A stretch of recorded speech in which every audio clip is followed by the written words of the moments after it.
వీక్షకులకు స్వాగతం. నమస్కారం. 2019 నుంచి 24 మధ్యలో జగన్మోహన్ రెడ్డి చేసిన దారుణాలు, దోపిడీలు, అలాగే తిరుపతిలో భూమన కరుణాకర్ రెడ్డి చేసిన దోపిడీ, టీటీడీలో దోచుకున్న తీరు, నేడు కూడా టీటీడీని ఎలా అబాస్పాలు చేస్తున్నాడో, హైందవుల మనోభావాలను ఎలా దెబ్బతీస్తున్నాడో చూస్తున్నాం. అలాగే నగరి నుండి ఎన్నికైన రోజారెడ్డి, ఆమె కూడా అక్కడ ఎలా దోచుకుందో, నగరి నియోజకవర్గాన్ని దోచుకోవడం కాకుండా తిరుమలను కూడా ఎలా భ్రష్టు పట్టించిందో చూసాం. టికెట్లు కూడా అమ్ముకునే స్థాయికి దిగజారిపోయిన రోజారెడ్డి గురించి, భూమన కరుణాకర్ రెడ్డి అరాచకాల గురించి తెలుసుకునే ప్రయత్నం చేద్దాం. వివరించడానికి మనతో పాటు ఉన్నారు ఆంధ్రప్రదేశ్ రాష్ట్ర తెలుగుదేశం పార్టీ అధికార ప్రతినిధి, ప్రముఖ న్యాయవాది విద్యాసాగర్ గారు. వారిని అడిగి మరిన్ని విశేషాలు తెలుసుకునే ప్రయత్నం చేద్దాం. సార్ నమస్తే. నమస్కారం. టీటీడీని ఎన్ని రకాలుగా అబాస్పాలు చేయాలి, అన్ని రకాలుగా అబాస్పాలు చేస్తున్నాడు భూమన కరుణాకర్ రెడ్డి. అలాగే రోజారెడ్డి పాత్రను కూడా దాంట్లో తగ్గించి చూపించలేం. ఆమె కూడా తిరుపతిలో లడ్డూలం కానించి టికెట్లు అమ్ముకునేదాకా అన్ని రకాలుగా చేసింది. టీటీడీని బ్రష్ పట్టించడమే కాకుండా నగరి నియోజకవర్గం నుంచి చెన్నైకి ఇసుక తోలుకొని ఉండే ఖనిజ సంపద ఎలా లూటీ చేస్తుందో చూసాం. వాళ్ళిద్దరు వ్యవహారాన్ని ఎట్లా విశ్లేషిస్తారు, ఎట్లా చూస్తారు? నమస్కారం సార్, మీకు అట్లాగే ప్రేక్షకులకి. మీరు తీసుకున్న ఇద్దరు పేర్లు ఏవైతే ఉన్నాయో అవి 2019 నుంచి 2024 సంవత్సరం ఎలక్షన్, అంటే ఆ వైసీపీ ప్రభుత్వం పోయే వరకు అత్యంత ప్రముఖంగా టీటీడీ అంశానికి వస్తే ప్రముఖంగా వినపడినటువంటి పేర్లు. ఏ రకంగా ప్రముఖంగా వినపడ్డాయంటే గలీజ్ వ్యవహారాలతో ప్రముఖంగా వినపడ్డాయి. మీరు నమ్మరు, భూమన కరుణాకర్ రెడ్డి చైర్మన్గా ఉన్నప్పుడు తిరుపతిలో కిల్లి కొట్టు దగ్గరికి వెళ్ళి వాళ్ళ అనుచరులు కొంతమంది కిల్లి కొట్టు అని పెట్టుకొని ఇవ్వడం ఉంటే వాడి దగ్గరికి వెళ్ళి నాకు శుభదం టికెట్ కావాలి 300 రూపాయలు అంటే 1000 రూపాయలు టికెట్ తీసుకొని శుభదం టికెట్లు నెక్స్ట్ డే మార్నింగ్ కూడా దొరికేటివి. అది 5000 మందికి 10,000 మందికి వాళ్ళ అనుచరులకి ఏదో పప్పులు బెల్లాలు మంచినట్టు నీకు 20, నీకు 30 టికెట్లు అమ్ముకోవచ్చు. అంటే నీకు 20 టికెట్లు ఇస్తే నువ్వు 20,000 సంపాదించుకోవచ్చు రోజుకి. అంటే 6,000 రూపాయలు టీటీడీకి వెళ్తే 14,000 రూపాయలు వీడి సంపాదించుకునేవాడు అనమాట. అట్లాగా కిల్లి కొట్టు, మెకానిక్ షాపులు వాళ్ళ దగ్గర కూడా టికెట్లు దొరికే దౌర్భాగ్య పరిస్థితికి తీసుకొచ్చి పెట్టినటువంటి పరిస్థితి భూమన కరుణాకర్ రెడ్డి పీరియడ్లో జరిగింది. అంటే ఆ రకంగా వాళ్ళకి టికెట్లు ఇచ్చి ఒక మాఫియాని తయారు చేసుకున్నాడు. అక్కడ మాఫియానే అది. అదే ఆయన కింద మాఫియాని రెడీ చేసుకున్నాడు. మాఫియానే. దాని తర్వాత ఎప్పుడూ లేని విధంగా టీటీడీలో మామూలుగా ఇంజనీరింగ్ వర్క్స్ టోటల్ టీటీడీ బడ్జెట్లో 10%, 15% ఇంజనీరింగ్ డిపార్ట్మెంట్కి అలకాట్ చేసేటవాళ్ళు. ఆ ఇంజనీరింగ్ డిపార్ట్మెంట్లో అంటే 200 కోట్లు, 300 కోట్లు, 400 కోట్లు డెవలప్మెంట్ యాక్టివిటీస్ జరిగేటివి రెగ్యులర్ ప్రాసెస్గా. బట్ ఈయన చైర్మన్గా వచ్చేవాడు 50 to 60% ఆఫ్ ది రెవెన్యూని బడ్జెట్లో దీన్ని ఓన్లీ సివిల్ వర్కులు కేటాయించాడు. గతంలోనేమో సివిల్ కాంట్రాక్ట్లో వేస్తే ఎవరు కూడా దేవుడి దగ్గర మనం ఎక్కువ లాభాలు తీసుకోవడం ఉద్దేశంతో -10, -12, -15%, -20% కూడా టెండర్లు వేసుకొని వెరీ వెరీ వెరీ వెరీ తక్కువ డబ్బులకి లాభం రాకపోయినా పర్లేదు దేవుడికి మనం సేవ చేసామని సివిల్ కాంట్రాక్ట్లో కొంతమంది ఏదో పని చేసి బయటపడేటోళ్ళు మైనస్లో వేసుకొని. బట్ ఇతను వచ్చేసరికి ఏమైందంటే -0.5, -0.1 అంటే ఎక్కువ మైనస్లో అనమాట. ఎక్కువ మైనస్లో కానీ తక్కువ మైనస్లోకి వేసుకొని దాదాపు 1,400 కోట్ల నుంచి 1,500 కోట్ల రూపాయల సివిల్ కాంట్రాక్ట్ టెండర్స్ను ఇష్యూ చేశాడు. అంటే ఎక్కడ -20, ఎక్కడ -15, ఎక్కడ -14, ఎక్కడ -0.5, ఎక్కడ -0.1 అంటే ఎంత డబ్బు లూట్ అయిందో అక్కడ. ఈ రకంగా తిరుమల ఏడుకొండల వాడి యొక్క డబ్బుని భ్రష్టు పట్టించేసి తినేసి ఆ డబ్బుని ఎలక్షన్లో వాడుకున్నారు. అందుకోసం నీచంగా ఓడిపోయారు, అవమానకరమైన రీతిలో ఓడిపోయారు. అది కాకుండా ఓడిపోయిన తర్వాత కూడా మళ్ళీ టీటీడీ మీద పడి దేవుడి పేరు చెప్పి హిందువుల మనోభావాలు. తర్వాత మీరు చూసే ఉంటారు తిరుపతి లడ్డు ఇష్యూ బయటకు వచ్చింది. దాని తర్వాత గోవులు అనేవి మనుషుల్లాగానే మనుషులు పుడతారు చచ్చిపోతారు, అంటే గోవులు కూడా పుడతాయి చచ్చిపోతాయి. రెగ్యులర్గా 1, 2, 3 చచ్చిపోయేటటువంటి అది ఎంట్రీ ఉంటుంది అక్కడ. గోవులు పుట్టినా చనిపోయినా మనకి ఎట్లా రిజిస్టర్ ఉంటుందో, జనన మరణ రిజిస్టర్ ఎట్లా ఉంటుందో వాటి కూడా రిజిస్టర్ ఉంటుంది. పాత చచ్చిపోయినటివి లిస్ట్ అంతా తీసుకొని, ఆ ఫోటోలు తీసుకొని, ఆ బూతు పత్రికల్లో పేపర్ రాయించుకొని పనికిమాలంగా 110 గోవులు చచ్చిపోయాయని చెప్పేసి, ఫుడ్ బాగలేదని చెప్పేసి నానా యాగి చేసి ఆ పనికిమాలిన వీళ్ళంతా కూడా గోడలు దూకడానికి ట్రై చేసి వచ్చి చేశారు. అది దేవుడిని వాడుకున్నారు. అలా ఆ ప్రయత్నాలన్నీ ప్రస్తుతం టీడీపీ గవర్నమెంట్లో బీఆర్ నాయుడు గారు చైర్మన్గా వాళ్ళ అవకతవకలను బయట పెడుతున్నారనే ఉద్దేశంతో బ్లాక్మెయిల్ చేసే ఉద్దేశంతో చేస్తున్నాడంటారా? Absolutely reverse attack. వీళ్ళ బతుకులు ఎక్కడ బయటికి వస్తాయనే ఉద్దేశంతో ముందుగానే వీళ్ళు ఏదో ఎదుటోడి మీద చేసేస్తే దాని నుంచి కొద్దిగా ప్యాచ్ చేసుకోవచ్చు, కొద్దిగా దాని మీద ఒక లేయర్ కోటింగ్, పౌడర్ కోటింగ్ లాగా వేసుకుంటే లోపల దరిద్రమైన అందం కనపడదనే ఉద్దేశంతో వీళ్ళు చేసేటువంటి ప్యాచ్ వర్క్ అనమాట. ఇదంతా కూడా పౌడర్ కోటింగ్ వర్క్. ఎంత ప్యాచ్ వర్క్ చేసినా తిరుపతి వెలుపుల ప్రజలను నమ్మించగలరు కానీ స్థానిక ప్రజలు నమ్మించలేరుగా. వాళ్ళకి తెలుసుగా వాస్తవాలు. దట్ వాట్ నేను లోకల్గా నేను మాట్లాడుతున్నా, తిరుపతి వాస్తుడుగా నేను మాట్లాడుతున్నా. నిన్న తీసుకొచ్చి శనేశ్వర విగ్రహం తీసుకొచ్చి మహావిష్ణు విగ్రహం అంటాడు. గోవులు చచ్చిపోయి ఎప్పుడో రెగ్యులర్గా చనిపోయినటువంటి గోవులు లిస్టు తీసుకొచ్చి 110 ఆవులు చచ్చిపోయాయని అంటాడు. దాని తర్వాత ఇంకేదో విషయంలోనో టీటీని తీసుకొచ్చి చేస్తాడు. అంటే అతను చేసిన పాప కార్యాలు ఏవైతే ఉన్నాయో బయటపడకుండా రీసెంట్గా ఒకటి శ్రీనివాసులోనే ఒక ఆయన అది డాలర్స్ కొట్టేశాడు ఒకటి పరకామ్ అనే వ్యవహారంలో. ఒక శ్రీనివాసులోనే అతను కోర్టుకు వెళ్ళాడు. కోర్టుకు వెళ్తే కోర్టు విస్మయం చేసి అతను ఒక భక్తుడు. కోర్టుకు వెళ్ళిన అతను భక్తుడు. ఆ భక్తుడు కోర్టుకు వెళ్ళి పోతే హైకోర్టు దాన్ని క్యాన్సిల్ చేసింది. ఇది లోకాదు జరిగిన దాన్ని క్యాన్సిల్ చేసింది. ఇది చెల్లదు అని చెప్పి దాని మీద సిట్ వేసింది. With the direction of the high court. Now the government is formed one SIT దాని మీద ఎంక్వైరీ చేయడానికి.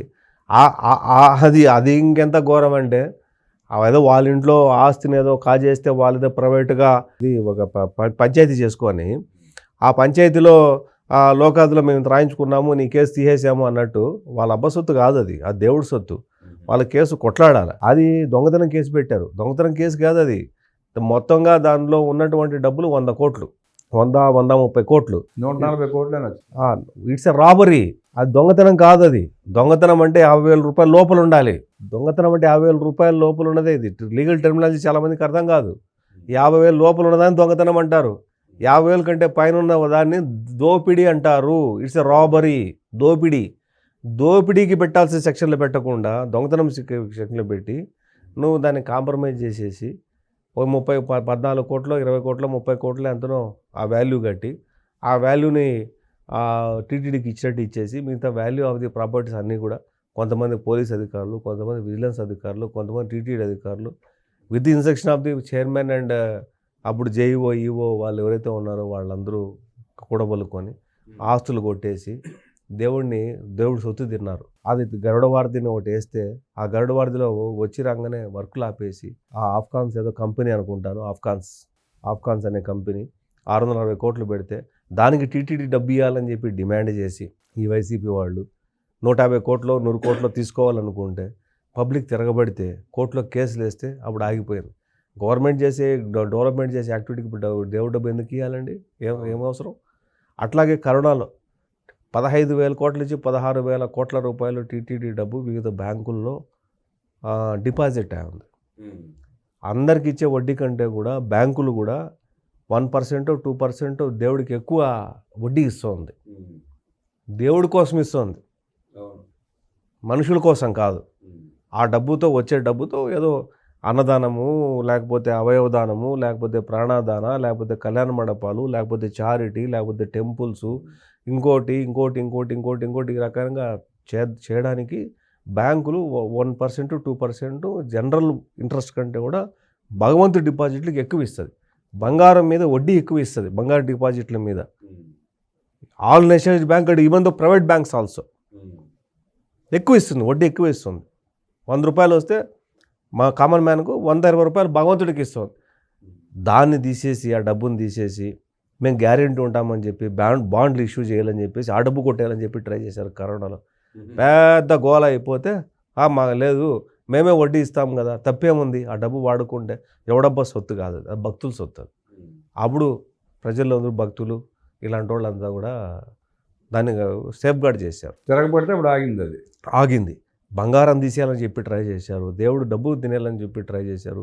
దేవుడు భూములు కొట్టాలని చూశారు. దేవుడికి ఇచ్చే ప్రసాదంలో ఆ నెయ్యిని కల్తీ చేశారు. దేవుడి శనేశ్వరుని చూసి రోడ్డు మీద పనికిరానిటువంటి విగ్రహాన్ని, అన్ఫినిష్డ్ విగ్రహాన్ని చూపించి అతను చైర్మన్గా ఉన్నప్పుడు కూడా అది అక్కడే ఉన్నా కూడా మలమూత్రాదులు అని చెప్పేసి ఏదేదో మాట్లాడి కెమెరా షూట్ చేసి దాన్ని వాడుకోవాలని చూశారు. గోవుల్ని వాడుకున్నారు, నెయ్యిని వాడుకున్నారు. వాడుకుంది ఏముండదు.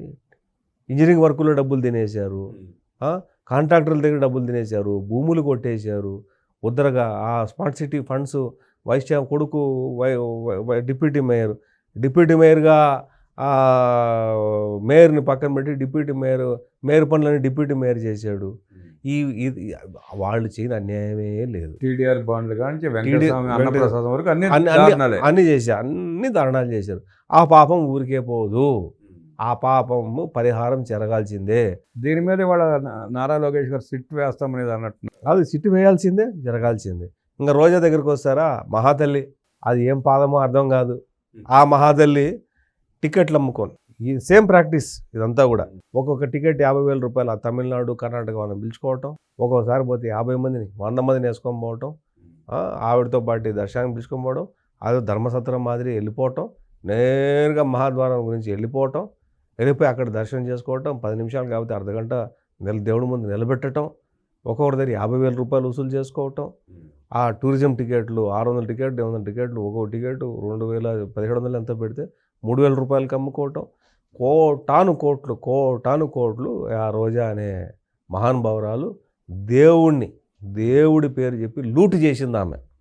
ఇది ప్రపంచానికి తెలిసిన సత్యం. ఇది ఆవిడ చెప్పుకోవచ్చు, నేను భగవంతుడికి ఎక్కడైనా ప్రమాణం చేస్తాను, నువ్వు దొంగ ప్రమాణాలు ఎవడైనా చేసుకో. తిరుపతిలో అందరికీ తెలుసు, తిరుపతిలో ఆ దొంగ టికెట్ల వ్యవహారము, టికెట్లు బ్లాక్లో అమ్ముకునే వ్యవహారం తిరుపతిలో అందరికీ తెలుసు. కొన్నోడికి అందరికీ తెలుసు చెన్నైలో, కొన్నోడికి అందరికీ తెలుసు కర్ణాటకలో, కొన్నోడికి అందరికీ తెలుసు మహారాష్ట్ర ఢిల్లీలో, కొన్నోళ్ళు అందరికీ తెలుసు హైదరాబాద్ అండ్ తెలంగాణలో. కాబట్టి ఆవిడ ఎన్ని దొంగ ప్రమాణాలు చేసినా ఆ పాపాల్లో పడి చచ్చిపోతారు తప్ప ఆవిడకి మంచి జరిగేదంటూ ఏమీ లేదు. ఆవిడ నోరేసుకొని మాట్లాడుతూ ఉంటుంది. ఆవిడ క్యారెక్టర్ గురించి మాట్లాడాలా, ఆవిడ వ్యక్తుల యొక్క బాడీ హైట్ గురించి మాట్లాడాలా, ఆవిడ కలర్ గురించి మాట్లాడాలా. ఆవిడ మాట్లాడితే అది సర్టిఫికేషన్ అందరికీ. కాబట్టి అలాంటి వాళ్ళు కూడా మాట్లాడే దౌర్భాగ్య స్థితికి లోకం వచ్చిన దానికి అందరూ బాధపడాలా.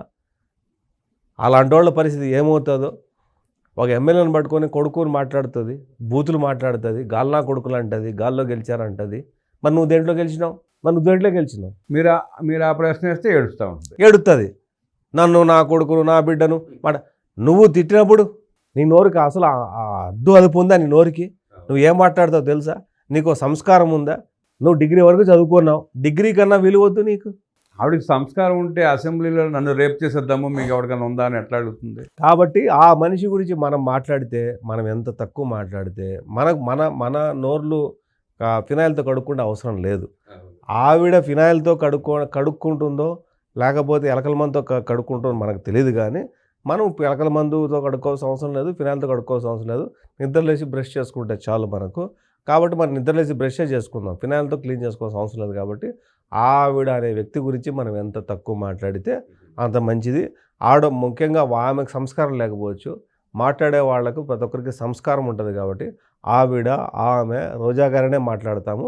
ఆ సంస్కారం కనీసం ఆవిడకి ఎట్లా లేదు, మరి వాళ్ళ పిల్లలకన్నా ఆవిడ నేర్పిస్తే సంస్కారవంతంగా మాట్లాడటం, సంస్కారంగా ఉండటం, 10 మందిలో సమాజం నచ్చేలాగా ఉండటం ఎట్లో వాళ్ళ పిల్లలకన్నా కనీసం నేర్పిస్తే ఆవిడక ఒక తల్లిగా ఆవిడ చేయాల్సిన బాధ్యత ఆవిడ చేసేటని అనిపిస్తుంది. ఇంకా ఆవిడ ఇష్టం. ఆవిడ మాట్లాడే ఫినాయిల్తో కడుక్కుంటానంటే కడుక్కో, చూడొద్దన్నాడు. ఆవిడ ప్రశ్నిస్తేమో ఏడుస్తుంది, ప్రమాణం చేస్తానంటుంది. భూమన కరుణాకర్ రెడ్డి నా హయాంలో తప్పు జరిగి నా తలకాయ నరుక్కుంటానంటున్నాడు. నిన్నే మాట్లాడాడు ఆయన. భూమన కరుణాకర్ రెడ్డి వ్యాఖ్యలు ఎట్లా చూస్తారా? నిజంగా తల నరుక్కుంటాడా నిరూపిస్తే? ఆయన అంటే మనం సంస్కారవంతులు కాబట్టి మనం సంస్కారంగా మాట్లాడుకోవాలి. కాబట్టి మనం చాలా తక్కువ మాట్లాడుతున్నాం. Being as X TTD chairman, being as ex MLA of the Tirupati, నువ్వు ఓడిపోయిన తర్వాత నువ్వు ఆ ఏమంటాడు దేవదేవుడిని మాట్లాడుతావు. హైందవం గురించి నువ్వు ఏదో కొత్త బిచ్చిగాడు పొద్దు ఎరగనట్టు హైందవం గురించి ఆయన వకాలత పుచ్చుకొని హైందవాన్ని కాపాడడానికి ఆయన ఏదో చేస్తాడంట. నీ బతుక్కి, నీ యోగ్యతకి, నీ జీవితానికి, నీ వయసుకి, నువ్వు పనిచేసినటువంటి హోదాలకు నువ్వు దిగిపోయిన రోజు నుంచి, చైర్మన్గా దిగిపోయిన రోజు నుంచి, ఎమ్మెల్యేగా దిగిపోయిన రోజు నుంచి ఒక్కరోజు భగవంతుడి దర్శనానికి వెళ్ళావా? చైర్మన్ చేసుకున్నప్పుడు వెళ్ళేటప్పుడు దర్శనానికి అది తప్పదు. కనీసం ఆయన దర్శనానికి పోలా ఇంతవరకు 16 నెలలు అయింది చైర్మన్ దిగిపోయి. నువ్వు హైందవ గురించి ఎట్లా మాట్లాడతావు? నువ్వు దేవుడి దర్శనానికే పోలేనోడివి. నీకు ఎక్స్ టీటీడీ బోర్డు చైర్మన్గా నీకు ప్రోటోకాల్ ఉంది, ఎక్స్ ఎమ్మెల్యేగా నీకు ప్రోటోకాల్ ఉంది. నువ్వు నిజంగా హైందవం గురించి మాట్లాడేవాడైతే కనీసం దర్శనం చేసుకుంటే యోగ్యత నీకు లేదు. ఉంది కూడా నువ్వు ఎందుకు చేసుకోవట్లేదు? మాజీ ఎమ్మెల్యేలు, వైసీపీ మాజీ ఎమ్మెల్యేలు వాళ్ళు హైందవం గురించి మాట్లాడుతున్నారు, అందరూ మాట్లాడుతున్నారా? వాళ్ళు చాలామంది వచ్చి వాళ్ళ హోదాలో వాళ్ళు వచ్చి దర్శనం చేసుకెళ్ళట్లేదా? నువ్వు కింద ఉన్నావు, కొండ కింద, కొండ పైన దేవుడు ఉన్నాడు. నువ్వు కొండ కింద ఉండి నువ్వు పైకి ఒక మాజీ చైర్మన్ హోదాలో, మాజీ ఎమ్మెల్యే తిరుపతి హోదాలో నువ్వు వచ్చి కనీసం దర్శనం చేసుకునే యోగ్యత లేదు. నువ్వు హైందవం గురించి మాట్లాడుతుంటే దేంతో నవ్వాలో నాకు అర్థం కావడంలే. ఆయన ఈ 14 నెలల నుంచి మాట్లాడుతున్న మాటలను బట్టి చూస్తే ప్రతిరోజు వెళ్ళాలి స్వామివారి దగ్గరికి. అవును, ఇప్పుడు బయట ఉన్న వాళ్ళు ఎవరో నెలకో 3 నెలలకో వస్తే ఓకే. కొండ కింద 14 కిలోమీటర్లు మాత్రమే. 14 కిలోమీటర్ల పైకి వస్తే కరెక్ట్గా 24 నిమిషాల్లో పైకి రావచ్చు. 20 నిమిషాలు బయటకు వస్తే నువ్వు గంటలో దర్శనం చేస్తుంది నీకు. నువ్వు వచ్చి దర్శనం చేసుకొని పోయి నువ్వు అప్పుడు మాట్లాడాలా. నేను హైందవం గురించి మాట్లాడతాను, దేవుడు అంటే నాకు భక్తి, దేవుడు నమ్ముతున్నాను, నేను హైందవం గురించి మాట్లాడతాను మాట్లాడితే నమ్ముతాడు. నువ్వు దేవుడు దర్శనానికే పోకుండా నువ్వు దేవుడు తిరుమలలో కాకుండా కొండ దిగేస్తే కనీసం నువ్వు బొట్టు కూడా పెట్టకుండా, కనీసం నువ్వు విభూతి కూడా పెట్టకుండా నేను హైందవం గురించి పోరాడతానంటే ఎవడు నమ్ముతాడు? ఎందుకు నమ్మాలండి నిన్ను? పైగా నువ్వు చేసిన పాపాలన్నీ పోగొట్టుకోవడానికి నువ్వు ఈ బోగస్ అన్ని మాట్లాడితే ఈ 5 ఏళ్ళు నిన్ను చూశారు, ఈ 16 ఏళ్ళు చూశారు. మొత్తం 6 సంవత్సరాల నుంచి నువ్వు ఏం చేసావు, నీకు బోగస్ కార్యక్రమాలు ఏంటి, నువ్వు మాట్లాడిన బోగస్ మాటలు ఏంటి అందరికీ తెలుసు. నువ్వు మొట్టమొదటి దేవుని దర్శనం చేసుకో, తర్వాత మాట్లాడు, నమ్ముతారు నిన్ను. నీ కూతురికి క్రిస్టియన్ పద్ధతిలో పెళ్లి చేసావు, ఫోటోలు బయటకు వచ్చే, వార్తలు బయటకు వచ్చే, వార్తాపత్రికల్లో. నీ కొడుకు క్రిస్టియన్ పద్ధతిలో పెళ్లి చేసావు, ఫోటోలు ఉన్నాయి, వార్తాపత్రికల్లో పేపర్ కట్టింగ్లు ఉన్నాయి. నీ ఇంట్లో ఏం ఫాలో అవుతావు నువ్వు తెలీదు. నువ్వు నిజంగా హైందవం గురించి మాట్లాడితే నువ్వు కనీసం ఇంట్లో పూజ చేసుకుని బొట్టు పెట్టుకుని బయటకు వచ్చేటోడుతావు కదా నువ్వు మాట్లాడు. ఏ రోజైనా సరే తిరుమలాగా తప్ప నువ్వు బయట ఉన్నప్పుడు ఏ రోజైనా బొట్టు పెట్టుకున్నావా? పెట్టుకో. నువ్వు హైందవం గురించి మాట్లాడదు. బొట్టు పెట్టుకోలేనోడు హైందవం గురించి మాట్లాడడం ఏంటంటే హైందవం ఎత్తుకొని నువ్వు రోడ్డు మీద వేస్తే మిగతా ఒరిజినల్ హైందవం అంతా చూస్తా గమ్మున ఉండాలా? అంటే నిలదీయకపోవడమే ఆ ప్రశ్నించే ఇది పెరుగుతూ ఉంది అతనిలో. కాబట్టి అది ఒకటి. ఇప్పుడు అతను ఆడిందట పాడింది పాట ఏదో అతనికి పిచ్చి పిచ్చి మాటలు మాట్లాడితే చెల్లుబాటు అవుతుంది అనుకుంటున్నాడు. కానీ ఒక టైం వస్తుంది, ఆ పాయింట్కి వచ్చినప్పుడు మొత్తం బ్లాస్ట్ అవుతుంది. భూమన కరుణాకర్ రెడ్డి సోదరుడు ఆయన కూడా వీళ్ళ పాలనలో, జగన్మోహన్ రెడ్డి 5 ఏళ్ల పాలనలో శిక్షణా తరగతులు దానికి చైర్మన్ చేశారని అన్నారు. ఆయన నాస్తికుడు, పైగా హిందూ మతం అంటే గౌరవం లేని వ్యక్తి. దేవుని కూడా నానా మాటలంటూ ఆయన రాసిన రచనలు చాలా చూసాం. క్రైస్తవులను సమర్థిస్తూ హిందువులను ఎలా కించపరిచాడో కూడా చూసాం. దేవుడి సొమ్ములు కూడా ఇప్పుడు భూమిని కూడా ఆయనకి దారాదత్తం చేశారని చెప్పి తెలుస్తూ ఉంది. వాస్తవమైనది. ఆయన ఎటువంటి వాడంటే భూమన్ అంటారు తిరుపతిలో. ఆయన ఎటువంటి వాడంటే వాళ్ళ భార్య గారికి ఏదో VCR సమ్ రిజిస్టర్ ఏదో వస్తే అక్కడేదో వాళ్ళు టెంకాయ కొడితే ఛార్జ్ తీసుకునేటప్పుడు ఆ టెంకాయ చిప్పలు కూడా కవర్లో ఎత్తుకొని పోయేటటువంటి మనిషి. ఊరంతా నవ్వుకున్నారు. టెంకాయ చిప్పను కూడా వదలలేదు, టెంకాయ చిప్పను కూడా కవర్ ఇంటికి పట్టుకెళ్ళిపోయాడు అని. కాబట్టి మనం అనవసరంగా మన స్థాయిలో మాట్లాడడానికి క్వాలిఫికేషన్ లేని వాళ్ళ గురించి మనం అనవసరంగా మాట్లాడుకోవటం అనేది దండగా నేనంట. Is unfit to discuss on any issue. అంటే అన్ఫిట్ కరెక్టే కానీ సార్, కాకపోతే వాళ్ళు చేసిన అరాచకాలు ప్రజలకు తెలియాలని నేను అదే అంటున్నా. ఇప్పుడు ఒక ముక్కలో చెప్పి ఎందుకంటే అవమానకరంగా మనం మాట్లాడలేం మనిషిని. దేవుడికి టెంకాయ కొట్టి దేవుడి దగ్గర పెట్టకుండా టెంకాయ చిప్పలను ఎత్తుకొని పోయే వాళ్ళ గురించి మనం ఏం మాట్లాడతాం అంటున్నా నేను. ఇది యూనివర్సిటీలో ఉద్యోగులు ముక్కు మీద వేలేసుకున్నారు ఆ రోజు, ఈడేం దరిద్రుడు ఊరంతా నవ్వుకున్నారు గొల్లున. టెంకాయ చెప్పులు ఎత్తుకొని పోయేటాడు ఈడేం దరిద్రుడు అనుకోని. కాబట్టి మనం ఏంటంటే అటువంటి అరాచకాలు కాదు, వాళ్ళ అరాచక శక్తులు కాదు, వాళ్ళు ఏదో అది వాళ్ళ సామ్రాజ్యాలుగా భావించారు. ఏదో జరిగింది. భగవంతుడు శిక్ష వేసాడు, గట్టిగానే వేసాడు, 66,000 ఓట్లతో వేసాడు. ఈసారి పర్మనెంట్గా ఇదే దేవుడితో ఇదే మాదిరి కనుక ఆడుకుంటే ఇంకా చాలా జరుగుతాయి. టీటీడీకి భూమన కరుణాకర్ రెడ్డి రోజారెడ్డి చేసిన అన్యాయానికి వాళ్ళు వ్యవహరించిన తీరుకి ఆ స్వామివారు శిక్ష వేస్తారని, భూమన కరుణాకర్ రెడ్డి రోజారెడ్డి వాళ్ళ అవినీతిని అక్రమాలని బయటపెట్టి ప్రజలకు తెలియజేసిన విద్యాసాగర్ గారికి ధన్యవాదాలు తెలియజేస్తూ నమస్కారం.